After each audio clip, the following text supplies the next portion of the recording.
In the summer of 1999, someone entered computer systems connected to two of the most protected institutions in America. At the Department of Defense, the intruder planted a hidden doorway and intercepted thousands of messages. At NASA, he reached 13 computers and downloaded software connected to the physical environment aboard the International Space Station. Investigators did not find a foreign intelligence unit. They did not find an organized criminal group. They arrived at a house in suburban Florida and found a teenager. His name was Jonathan James. Online, he called himself C0M Raid. He was 15 when the intrusions began. But the story usually told about him is wrong in one important way. He did not take control of the space station. The real story is less cinematic and far more revealing. It is the story of how trust, weak boundaries, and ordinary credentials allowed a child's computer to reach systems the government believed were protected. To understand what happened, forget the internet we know today. In 1999,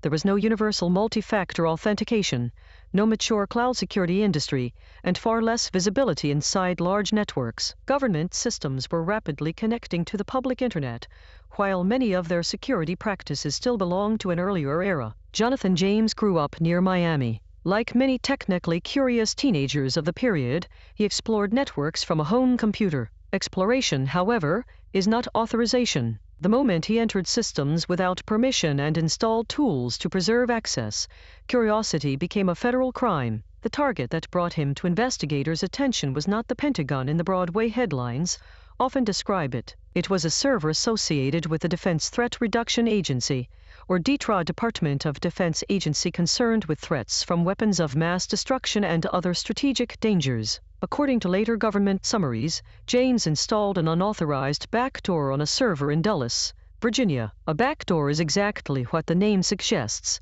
a way to return without using the normal entrance. From there, he installed a packet sniffer. Network traffic that should have been meaningless to an outsider became readable material passing in front of him. The reported result was more than 3,000 intercepted messages, along with employee usernames and passwords. At least 10 of those credentials were reportedly associated with military computers. This was not a Hollywood battle between two people typing at impossible speed. The dangerous part was patience. Once a trusted system had been compromised, ordinary activity supplied more access. Every login could become another key, and the most uncomfortable lesson was already visible.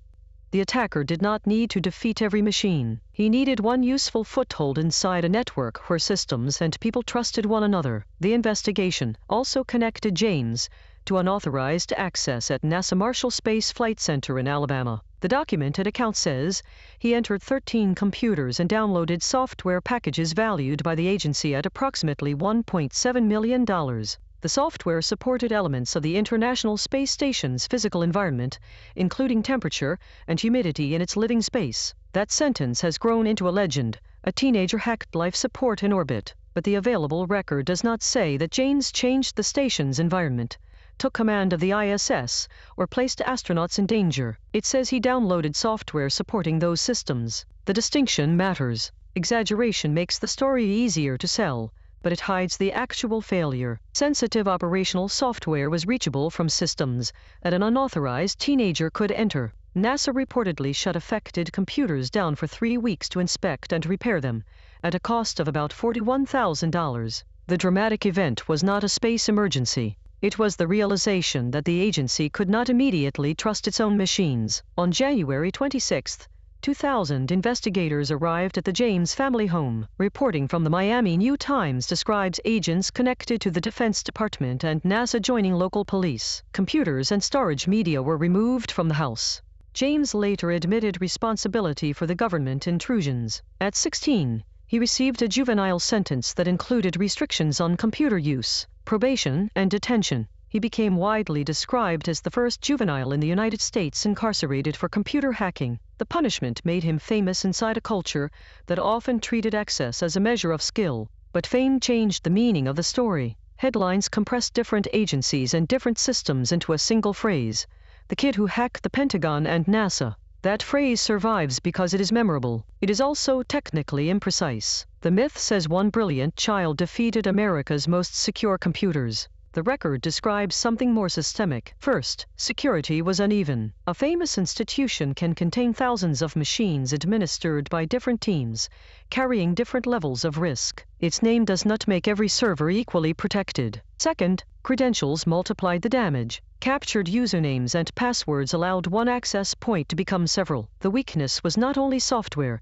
it was the trust placed in reusable identities moving across a network. Third, detection came after access had already produced consequences. NASA's expensive response was not proof that the station had been seized. It was the price of uncertainty, finding out what had been touched and rebuilding confidence in affected systems. Finally, the attackers aged distracted from the architecture. Calling James a prodigy may be accurate in a general sense, but it encourages the comforting belief that only rare genius could repeat the attack. The underlying techniques, persistence, traffic capture, and credential reuse, are powerful precisely because they do not require magic. 17 years later, the Department of Defense launched Hack the Pentagon. It invited vetted security researchers to test selected public systems under defined rules. The department called it the first bug bounty program in the history of the federal government. The contrast is important. The technical act of finding a weakness can protect a system or violate it. Authorization, scope,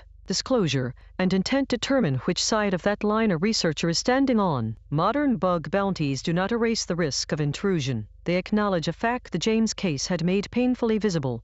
Outsiders will examine public systems whether an institution invites them or not. A controlled channel gives responsible researchers somewhere to report what they find before someone else turns the same weakness into access. Jonathan James did not fly the International Space Station from his bedroom. He did something more plausible and, for defenders, more useful to understand. He entered systems through weak points, created persistence, watched trusted traffic, and converted information into reach. The agencies eventually removed that access, but the lesson outlived the machines involved. Security is not the logo on the building. It is the condition of every forgotten server, every credential crossing the network, every boundary assumed to be safe, and every alert someone has to notice in time. In 1999, one of those boundaries ended in a teenager's bedroom.